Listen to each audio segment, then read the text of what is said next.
MLA అభ్యర్థి పవన్ కళ్యాణ్ గారికి ballot number 4 గాజు గ్లాసు గుర్తుకు ఓటు వేసి 1,00,000 ఓట్ల మెజారిటీతో గెలిపిద్దాం. సో ఇప్పుడు మనతో పాటు అయితే రామచంద్రపురం నుంచి వచ్చిన శ్రీనివాసరావు అయితే ఉన్నారు. ఈయన ఒక కాలేజీలో లెక్చరర్ కింద వర్క్ చేస్తున్నారు. ఆయన కళ్యాణ్ గారి కోసం ఒక పాట అయితే రెడీ చేసి తెచ్చారు. అన్న చెప్పండి, మీరు రామచంద్రపురం నుంచి ఇక్కడికి వచ్చారు దేనికని? యాక్చువల్లీ మాది రామచంద్రపురం నియోజకవర్గం అండి, చోడవరం గ్రామం. మా కాన్స్టిట్యున్సీలో వాసంశెట్టి సుభాషి కూటమి అభ్యర్థిగా ఉన్నారు. యాక్చువల్లీ నాకు పవన్ కళ్యాణ్ అంటే చిన్నప్పటి నుంచి అక్కడమ్మ ఇక్కడ అబ్బాయి దగ్గర నుంచి చాలా ఇష్టం అండి. ఆ తర్వాత పొలిటికల్గా వచ్చేసరికి లోక్సత్తా జయప్రకాష్ నారాయణ గారు అంటే ఫ్యాన్. ఎందుకంటే zero politics, original reality politics చేయాలనేది జయప్రకాష్ నారాయణ గారి ఆలోచన. Big fan of Jayaprakash Narayana. ఆ తర్వాత పవన్ కళ్యాణ్ అంటే నాకు అభిమాని, బాగా ఒక ఆరాధ్య దైవం లాంటి పవన్ కళ్యాణ్ పార్టీ పెడుతున్నారని చాలా సంతోషించాను. పార్టీ పెట్టిన తర్వాత కూడా నేను మా ఫ్రెండ్స్తో కలిసి తిరగడం, క్యాంపెయినింగ్ చేయడం జరిగింది. బట్ ఏంటంటే అనుకున్న స్థాయిలో విజయం సాధించలేదు. అంటే ఇప్పుడు మీరు అంటారు కదా జేపీ గారు అయితే మీకు ఇష్టం అని చెప్పి, అలాగే ఇప్పుడు పవన్ కళ్యాణ్ గారు అన్నా మీకు ఇష్టం అని చెప్పి అంటున్నారు. సో ఇప్పుడు వీళ్ళిద్దరూ కూడా పొలిటికల్గా సక్సెస్ అవ్వలేదు టిల్. అంటే జేపీ గారు ఏకంగా పార్టీనే ఆపేశారు. కళ్యాణ్ గారు కూడా ఇప్పుడు 2 చోట్ల ఓడిపోయారు. దీన్ని ఏ విధంగా చూడొచ్చు? ఇప్పుడు కళ్యాణ్ గారు 2 చోట్ల ఓడిపోవడానికి కారణం అనేక పొలిటికల్గా కారణాలు ఉండొచ్చండి. At the same time ground స్థాయిలో వర్క్ జరిగిందో లేదో. ఎందుకంటే ఒక్క పవన్ కళ్యాణ్ గారు ఎంత సినీ గ్లామర్ ఉన్నా పీపుల్ విషయానికి వచ్చేసరికి రూరల్ పీపుల్, ఎస్పెషల్లీ ఈరోజు జగన్ గారిని నేను విమర్శించట్లేదు. ఆయన ఎంత కష్టపడ్డారో తెలియదు. 150 సీట్లు 151 సీట్లు ఎలా వచ్చినాయి అనేది మనం కామెంట్ చేయకూడదు. ఎందుకంటే ఎప్పుడు ఏ పార్టీని ఎప్పుడు విమర్శించలేదు. నాకు కేవలం ఒకటే, పవన్ కళ్యాణ్ గారిని అసెంబ్లీలో చూడాలి. ఇప్పుడున్న 21 సీట్లు ఎమ్మెల్యే సీట్లు, 2 ఎంపీలతో పవన్ కళ్యాణ్ గారు అసెంబ్లీకి వెళ్ళాలి. అంటే ఎందుకన్నా ఒక వ్యక్తి అసెంబ్లీకి వెళ్తే, అంటే కళ్యాణ్ గారు లాంటి వ్యక్తి అసెంబ్లీకి వెళ్తే ఏమవుతుంది? చేంజ్ అనేది అవసరం అండి. ఒక ప్రజలకు ఏదో చేయాలన్న ఒక ఆలోచన కళ్యాణ్ గారికే కాదు, జయప్రకాష్ నారాయణ గారికి ఉంది, జేడి లక్ష్మీనారాయణ గారికి ఉంది. ఇలాంటి కొంచెం మంచి ప్రొఫెషనల్లో పొలిటికల్ లీడర్స్కి అసెంబ్లీకి వెళ్ళే ఇది ఉండాలి. వెళ్తే ఏదైనా చేయొచ్చు. ఆయన ఆలోచన ఇప్పుడు ఒక ఇన్నోవేటింగ్ థింకింగ్ అనేది ప్రజల్లోకి తీసుకురావాలంటే ఇలాంటి నాయకులు, మార్పు, చేంజ్ కావాలి. ఇంచేపు జగన్ గారు పరిపాలించాలి, ఇంకొకరు పరిపాలించాలని కాదు. జగన్ గారు ఛాన్స్ ఇచ్చారు, వెల్డన్. ఎందుకంటే చేంజ్ వచ్చింది. ఆ తర్వాత పర్యవసానాలు వేరేగా ఉన్నది, వేరే విషయం అండి. అంటే ఇప్పుడు మీరు చూసిన దాని ప్రకారం, అంటే లాస్ట్ టైం 2019లో కానీ ఇప్పటికి కానీ పీపుల్లో చేంజ్ వచ్చిందో రాలేదా మీ వ్యూ ప్రకారం? పీపుల్లో 80% చేంజ్ వచ్చిందండి. 80%. ఇప్పుడు సర్వేలు చెప్తున్నాయో లేదో తెలియదు. నా అంచనా అయితే 16 to 20 అసెంబ్లీ స్థానాలు జనసేన అసెంబ్లీకి వెళ్ళే ఛాన్స్ అయితే ఉంది. 2 ఎంపీలు కూడా మా అంచనా. అంటే నేను స్టూడెంట్స్ని అడగటం, నేను ప్రముఖ డిగ్రీ కాలేజీలో పనిచేస్తున్నాను. నాకు వేరే పార్టీ, జగన్ గారి మీద కానీ వేరే పార్టీ మీద నాకు ఎటువంటి ఎగ్నిష్టం లేదు. యాజ్ ఏ పీపుల్ కోసం లీడర్స్ కష్టపడుతున్నారు. పొలిటికల్గా ఏం జరుగుతుందని తెలియదు నాకు. పవన్ కళ్యాణ్ చేంజ్ రావాలి. అప్పుడు నేను జగన్ అసెంబ్లీకి వెళ్ళాలని కోరుకున్నాను. సో అఫ్కోర్స్ డ్రాబ్యాక్స్ ఉన్నాయి. దాని ఇప్పుడు పవన్ కళ్యాణ్ గారు వెళ్తే ఇంకా బాగా చేయొచ్చు, ఛాన్స్ ఉంది. నేను అనుకున్న ప్రకారం 40 to 50 సీట్స్ వస్తాయని తెలుగుదేశం కూటమిలో అనుకున్నాం, కానీ ఇవ్వలేదు. Okay, well done. స్ట్రాటజీ ఏదో అన్నారు, నాకు కోపం వచ్చింది. బట్ ఇప్పుడు రియలైజ్ అయ్యాను, పవన్ కళ్యాణ్ గారి స్ట్రాటజీ బాగుంది. ఇప్పుడున్న సర్వే ప్రకారం నేనున్న ప్రజలు నేను ఆటోలో వెళ్ళినా, బస్సులో వెళ్ళినా, ఎక్కడ వెళ్ళినా ఫ్రెండ్స్ 16 నుంచి 21 పవన్ కళ్యాణ్ గారు 35 to 70,000 మెజార్టీ గ్యారంటీ అనేది నా అంచనా. అంటే ఇప్పుడు మీరు చూసుకోవచ్చు, అంటే మీరు ఒక లెక్చరర్ కింద వర్క్ చేస్తున్నారు. మీరు చాలా మందిని విద్యార్థులను అయితే మీరు కళ్ళ ముందు చూసి ఉంటారు. ఒక్కొక్కరు ఒక్కొక్క అంబిషన్స్ అయితే మీ దగ్గరకు వచ్చి మీ దగ్గర పాఠాలు నేర్చుకుని వెళ్ళి ఉంటారు. ఇప్పుడు అక్కడ వెళ్ళిన 100%లో అట్లీస్ట్ ఒక 50% అయినా వాళ్ళకి జాబ్స్ వచ్చాయా? కాలేజీ పరంగానా లేకపోతే వాళ్ళకి ఇప్పుడు జాబ్స్ అనేది ఎంప్లాయ్మెంట్? ఒక్కటండి, నేను కార్పొరేట్ కాలేజీలో పనిచేస్తున్నాను. కాలేజీ పరంగా స్టూడెంట్కి జాబ్ ఇప్పించడానికి చాలా ప్రయత్నాలు చేసి కంపెనీని తీసుకొస్తుంది. అది పొలిటికల్కి సంబంధం ఉందంటే నేను చెప్పలేను. ఎందుకంటే మేము అంటే మీ వ్యూ ప్రకారం యువత అనే వాళ్ళు ఫుల్ ఫ్లెడ్జెడ్గా సిటీకి కానీ స్టేట్కి కానీ దేశానికి కానీ యూజ్ అవుతున్నా లేదా? అంటే ఏ కూల్ పనుకు నాన్ పనికి వెళ్ళిపోకుండా యూత్ అనేది వాళ్ళు తగ్గ డెసిగ్నేషన్లో ఉంటున్నారా లేదా? అదైతే లేదండి ప్రజెంట్. ఇప్పుడు ప్రజెంట్ అయితే అనుకున్నట్టు చదువుకున్న దానికి జాబ్స్ అయితే లేవు. అది గత కొన్ని సంవత్సరాలుగా దాన్ని ఫుల్ఫిల్ చేయట్లేదు. అలా చేసే ఛాన్స్ జనసేన పవన్ కళ్యాణ్ గారి ద్వారా ఉంటుందని నా ఆశ. ఎందుకంటే చిన్నప్పటి నుంచి మూవీస్ చూస్తున్నాను. నాకు అక్కడమ్మాయి ఇక్కడ అబ్బాయి దగ్గర నుంచి తమ్ముడి దగ్గర నుంచి సుస్వాగతం నాకు చాలా హార్ట్ ఫోర్. ఎందుకంటే మీకు సినిమాలు అంటే బాగా ఇష్టం. సినిమాలంటే ఎస్పెషల్లీ పవన్ కళ్యాణ్ సినిమాలు అంటేనే ఇష్టం అండి. అంటే ఇప్పుడు మీరు కళ్యాణ్ గారి కోసం ఒక పాట రాసుకుని చెప్పి అన్నట్టు విన్నాను, అది నిజానా? పవన్ కళ్యాణ్ గారి గురించి ఎస్పెషల్లీ నాకు కలిసే ఛాన్స్ ఉంటే ఒక పాట రాశానండి. అంటే లిరిక్స్ నేను రాసుకున్నాను, అది ఛాన్స్ ఉంటే ట్యూన్ కట్టి సార్కి ఇస్తాను. నేను మా కోసం ఒక 2 లైన్స్ పాడితే కళ్యాణ్ గారి వరకు వెళ్ళే ప్రయత్నంలో మాది కూడా ఒక పని. Thank you. మీ ఛానల్ ద్వారా వెళ్ళటం అంటే నాకు చాలా ఆనందం. ఒకసారి పాడతాను. ఒకసారి జనసేన యుగల గీతం రాసుకున్నామండి. అమ్మలారా అక్కలారా కదిలిరండి తలరిరండి, చేయి కలుపుదాం జనసేనను గెలిపిద్దాం, కలిసే పోరాడదాం కలిసే పాలిద్దాం.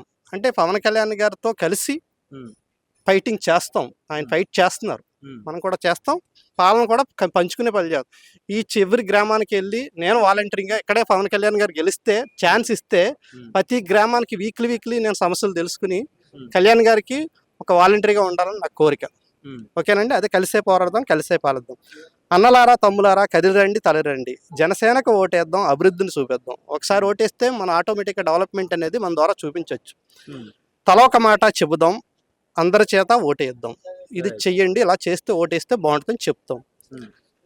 యువకులారా యువతలారా కదిలిరండి తలరండి, నాట్ ఓన్లీ అన్నలారా తమ్ములారా అమ్మలారా అక్కలారా కాకుండా యూత్ కూడా రావాలి. యువతలారా కదిలిరండి తలరండి, మీ సత్తా చూపండి అవినీతిని రూపండి. కరప్షన్ తగ్గించాలంటే ఒక యూత్ వల్ల అవుతుంది, ఆ ఛాన్స్ యూత్కి ఉంది. సో మీరు వస్తే మనం కరప్షన్ అరికట్టచ్చు, అవినీతిని రూపుమాపండి, విద్యలో ప్రతిభను చూపించండి. ఎడ్యుకేటెడ్గా డెవలప్ అయితే ఆటోమేటిక్గా సంపదను సృష్టించవచ్చు, ఇండస్ట్రియలైజేషన్ చేయొచ్చు. It is possible to only for student or youth. ఓకేనా. Next youth power. Next blessings కావాలి మనకి. ఎవరు అవ్వలారా తాతలారా కదిలిరండి తలరిరండి, ఓపికతో ఓటేయండి మీ దీవెనలు అందించండి. వాళ్ళు ఎంత కదలలేని స్థితిలో ఉన్నా వాళ్ళు వచ్చి ఓటేస్తే ఆ బ్లెస్సింగ్స్ పవన్ కళ్యాణ్ గారికి అందుతాయి. సో ఓపికతో ఓటేయండి మీ దీవెనలు అందించండి అనే లిరిక్ లాస్ట్లో రాసుకున్నామండి. మీ పంచిన మా సేన, ఇది పవన్ అన్న ఆన, మీ పంచిన నేను రాకపోయినా మా సేన వస్తుంది, ఇది పవన్ కళ్యాణ్ గారు నా ఆన అని పవన్ కళ్యాణ్ గారు పీపుల్కి చెప్తున్నట్టు. పేదోడి అండ, ఇది జనసేన ఎజెండా. మన మోటే పవన్ కళ్యాణ్ గారు చెప్పేది ఏంటంటే పేదలకి పీపుల్కి పూర్ పీపుల్కి చెయ్యాలని రియాలిటీ ఫీలింగ్ ఆయనలో ఉంది. ఆ ఛాన్స్ మనం ఇవ్వాలి. పేదోడికి అండ, ఇది జనసేన ఎజెండా. పిల్లలారా బాలరారా ఆడండి పాడండి, ఎందుకంటే వాళ్ళకి ఓటు వేయలేరు కానీ ఆడుకోండి పాడుకోండి, జనసేన నిలుస్తుంది మీ భవిష్యత్తుకి బాటగా. మీరు ఆడుతూ పాడుతూ తిరగండి, మీరు ఎదిగే టయానికి జనసేన మీకు భవిష్యత్తుకు ఒక భరోసా కల్పిస్తుంది. ఓకేనా. రండి రండి కదిలి రండి, గ్లాసు గుర్తుకి ఓటేద్దాం పవన్ అన్నను గెలిపిద్దాం. సో ఇక్కడ ఏంటంటే అమ్మలారా అయ్యలారా అంటే మొత్తం అందరూ కలిసి అన్నలారా తమ్ములారా యువకులారా యువతలారా, అలాగే పిల్లలతో ఇంక్లూడింగ్ ఆడుకునే పిల్లల సైతం జనసేన గురించి ఆలోచించాలి. భవిష్యత్తులో జనసేన అనేది ఒక రేంజ్లో ఉండాలని నా కోరిక. ఇది నా అభిప్రాయం అండి. యాజ్ ఎ లెక్చరర్గా నేను చేస్తున్న కన్నా ముందే స్టూడెంట్గా ఉన్నప్పుడు నేను ఆదిత్య డిగ్రీ కాలేజీలో చదివాను. ఆదిత్య డిగ్రీ కాలేజీలోనే పీజీసీ ఎంసీఏ చేశాను. ఇప్పుడు అదే కాలేజీలో వర్క్ చేస్తాను. ఎందుకంటే నాకు ఆ టీము సార్ కోఆపరేషన్ నాకు ఎంప్లాయ్మెంట్గా సాటిస్ఫాక్షన్ ఇచ్చిన కాలేజ్ అది. నేను ఏదైతే కాలేజీలో చదువుకున్నానో అదే కాలేజీలో స్టూడెంట్గా ఉంటూ అక్కడ అదే టైంలో సర్వీస్ కూడా చేస్తాను. ఓవిఎస్ఎస్ అని ఒక ఆర్గనైజేషన్ పెట్టాను, ఓ విద్యార్థి సేవా సంస్థ అని. అలాగే కొన్ని కార్యక్రమాలు కూడా చేసాం. ఎందుకంటే సర్వీస్ మోటో ఉన్న మాలాంటి వాళ్ళకి పవన్ కళ్యాణ్ గారు ఇన్స్పిరేషన్. సో అది ఒక మనిషికి మంచి చేద్దన్న వ్యక్తులందరినీ కూడా ఈ సమాజం ఏంటంటే ఒక పిచ్చోళ్ళ కింద ట్రీట్ చేస్తుంది. అరే ఆడేమందరూ ఆడేం చేస్తాడు అన్నట్టు ఉంటుంది. బట్ మీరైతే దానికి అతీతంగా మీరైతే అడుగులు వేస్తున్నారు. ఇలాగే చాలా మంది అడుగులు వేయాలంటారా? వేస్తారండి, వెయ్యాలి, వేస్తారు. యూత్ లో చాలా మందికి చెయ్యాలని ఉంటది, ఎంకరేజ్మెంట్ లేదు. పవన్ కళ్యాణ్ గారు లాంటి వాళ్ళు ఎంకరేజ్ చేస్తే నాకు తెలిసి అంత ఈ రోజుకి 10 years అయింది, ఒక సీటు కూడా లేదు. 151 సీట్ వచ్చిన జగన్ గారు 4 పార్టీలు కలిసి మా మీద నేను ఒక్కడనే ఉన్నా నా మీద ఫైట్ చేస్తున్నాయి అంటున్నారు. సో ఆయన దృష్టిలో అది అవ్వచ్చు. ఈ రోజున ఒక్క సీటు కూడా లేకుండా ఓడిపోయిన వ్యక్తి ఇక్కడ పిఠాపురాన్ని పోటీ చేస్తుంటే 4 కాదు 151 మంది కన్ను కూడా పవన్ కళ్యాణ్ గారి మీద ఉంది. ఓటించడానికి అవ్వండొచ్చు. సో అది నేను కామెంట్ చేయను. బట్ ఏంటంటే ఏదైనా కొంచెం పవన్ కళ్యాణ్ గారు గెలుస్తారనే భయం అయితే ఉంది వాళ్ళలో. ఆ భయం ఏంటంటే రకరకాలుగా జరుగుతుంది. కానీ నిజం ఏంటంటే జనాలకు తెలిసినా తెలియకపోయినా పవన్ కళ్యాణ్ గారు ఇక్కడ వస్తారండి, గెలుస్తారు. రైట్. మీ తరపున మీరు ఏమంటారంటే అన్నలారా అన్నలారా అక్కలారా అమ్మలారా అయ్యలారా యువతలారా అంటే అందరినీ అన్ని జానర్స్ కలిపి గాజు గ్లాస్ కి ఓటేయమని చెప్పి మీరు ఈ పాట రూపంలో మీరు ప్రజలకు చెప్తున్నారు. గాజు గ్లాస్ కి ఓటేయమనే చెప్తున్నాం అండి. వెయ్యాలి, మన చేంజ్ రావాలి. ఒక అసెంబ్లీ స్థాయిలో సీఎం క్యాండిడేట్ మన ఊరిలో పోటీ చేస్తున్నాడంటే ఆ ఛాన్స్ మనం మిస్ చేసుకోకూడదు. ఖచ్చితంగా ఫైట్ చేయగల శక్తి ఆయనకు ఉంది. ఆ ఛాన్స్ మనం ఇవ్వాలి. మన ఊరిని అంటే నేను వేరే కాన్స్టిట్యున్సీ పిఠాపురానికి వచ్చి నేను చెయ్యాలి అనే ఆలోచన ఉందంటే అలాగే చాలా మంది ఆలోచిస్తే అక్కడ ఇందాక చూశాను గుజరాత్ నుంచి వచ్చారట, చాలా పాసలపూడి నుంచి అప్పనపల్లి దగ్గర ఉన్న పాసలపూడి నుంచి వచ్చారట. అంతా ఇది ఉన్నప్పుడు ఇక్కడ గెలవటం కామన్. ఇక్కడ discuss only for majority matter. ఎంత వస్తుంది అనేది అంచనా. ఇప్పుడు గెలవటం అనేది 100% గ్యారంటీ అండి. మెజార్టీ. మీరు ఒక ప్రైవేట్ లెక్చరర్ కింద ఉన్నారు. ఇప్పుడు మీకు మెగా డిఎస్సి లాంటిది అనేది వస్తే కనుక మీరు గవర్నమెంట్ ఎంప్లాయ్ అయ్యే ఛాన్స్ ఉంది కదా. అవును. మీరు అలాంటి ప్రయత్నాలు చేశారా? చేసామండి. నేను గ్రూప్ 2 రాస్తున్నాను. మా మిస్సెస్ అయితే డిఎస్సి గురించి వెయిట్ చేస్తుంది. నిజంగా మేనిఫెస్టోకి తగ్గట్టుగా మేనిఫెస్టో కూడా రాసుకున్నామండి. జస్ట్ ఒకసారి అంటే అది మేనిఫెస్టో కూడా పవన్ కళ్యాణ్ గారికి ఇద్దాం అనుకున్నాం. నవరత్నాలతో దశాంశ పాలన అని చెప్పాం. నవరత్నాలను ఏది మిస్ చేసుకోకుండానే దశాంశ పాలన. అందులో మేము ఒకటి రైతన్నకు తోడు, పీపుల్ అగ్రికల్చర్ పరంగా రైతన్నకు తోడు అనేది, రైతులకు పెట్టుబడి సాయం, తగిన ధాన్యం ధర. అగ్రికల్చర్గా పెట్టుబడి ఎంత అవుతున్నా ధాన్యం ధర అయితే ఉండలేదు. అంటే ఇప్పుడు టీడీపీ జనసేన రెండు కలిపి ఒక ఉమ్మడి మేనిఫెస్టో అయితే రిలీజ్ చేశారు. దాన్ని మీరు సున్నంగా ప్రశ్నించారు. అంటే మీరు చెప్పిన మేనిఫెస్టోలో అయ్యి రెండు ఉన్నాయా? ఒక్క విషయం, నేను ఓబిఎస్ఎస్ అనే ఆర్గనైజేషన్ స్టార్ట్ చేసినప్పుడు ప్రతి గ్రామానికి 10 మంది వాలంటీర్స్ ఉండాలి. వాళ్ళకి గవర్నమెంట్ తరఫున 2000 నిరుద్యోగ వృత్తి ఉండాలి అనే ఆలోచన వచ్చిందండి. అలాగే వనం మనం అనే ప్రోగ్రామ్ ఒకటి చేశాను. వనం మనం అనేది వనం అని మార్చి చంద్రబాబు నాయుడు గారు చేశారు. నాకు చాలా ఆనందాన్ని ఉంది. ఎందుకంటే నేను పెట్టిన టైటిల్ని గవర్నమెంట్ ద్వారా వచ్చిందని ఆనందం అయింది. వాలంటరీ వ్యవస్థతో ప్రతి గ్రామానికి 5000 వాలంటరీ పెట్టి జగన్ గారు పథకాలను ఇంటింటికి ఇవ్వడం అది నాకు నచ్చింది. అఫ్కోర్స్ నేను పార్టీ పరంగా చెప్పట్లేదు. ఒక ఇన్నోవేటివ్ థింకింగ్ చేశారు ఆయన. సో దాన్ని నిలబెట్టడం అనేది మరి ఎందుకు లేదనేది నాకు కొంచెం డ్రాబ్యాక్స్ వచ్చినాయి. సో ఇలాగే కొన్ని మన ఆలోచనలో వాళ్ళ ఆలోచనలు కలిస్తే నాకు చాలా ఆనందం అనిపించింది. అంటే ఇప్పుడు మీరు తెచ్చిన మేనిఫెస్టో ఆల్రెడీ ఇప్పుడు పెట్టారు కాబట్టి ఇది కళ్యాణ్ గారి వరకు వెళ్తుంది. బట్ అది ఇంప్లిమెంటేషన్ అనేది ఆఫ్టర్ గవర్నమెంట్ ఫామ్ అయిన తర్వాత అవుతుంది. బట్ మీరు ఇచ్చిన సాంగ్ అయితే ఫ్యాంటాస్టిక్ బాగుంది. బట్ మీలాంటి వాళ్ళు అంటే ఒక యువతని ఇన్ఫ్లుయెన్స్ చేసేవాళ్ళు, సమాజం బాగుందని ఉన్న వాళ్ళు, మీలాంటి వాళ్ళు ఒక ప్రభుత్వానికి సలహాదారు కింద ఉంటే కనుక చాలా మంచి పనులు అయితే ఉంటాయి. అయ్యో నిజంగా నాకు ఈ రోజు నాగేంద్ర బాబు గారిని కానీ పవన్ కళ్యాణ్ గారిని కలుద్దామని వచ్చాను. అంటే నేను ఎప్పుడు ఎక్కడ బయటికి రానండి. నాకు నిజంగా పవన్ కళ్యాణ్ గారు తారకరత్న అని ఆయన నిజంగా ఈ రోజు లేరు. నాకు చాలా నేను 2-3 సార్లు కలిసాను ఆయన్ని. ఆ తప్ప ఇంకే యాక్టర్ని నేను కలవలేదు. పవన్ కళ్యాణ్ గారిని చూశాను కానీ కలవలేకపోయాను. 2-3 సార్లు చూశాను. అలాగే నాగేంద్ర బాబు గారిని కలుద్దామని వచ్చాను ఈరోజు. అంతకన్నా ఆనందంగా మీ ద్వారా నా ఫీలింగ్స్ షేర్ చేసుకోవడానికి ఛాన్స్ ఇచ్చిన ఎస్పెషల్లీ మీకు వెరీ థ్యాంక్స్ అండి. TV24కి ఎస్పెషల్లీ ఇలాంటి ఎంకరేజ్మెంట్ యూత్ ద్వారా చేయండి సార్. మీరు డెఫినెట్లీ మన విషయాలు మనం అంటే ఇక్కడ బోల్డ్ అండ్ ఎలిగేషన్స్ ఉంటాయి లోపలికి వెళ్ళటానికి. అది మనం పెద్దవాళ్ళని తప్పట్లేము. ఇక్కడ సెక్యూరిటీ ఎవరో ఇష్యూస్ వాళ్ళకు ఉంటాయి.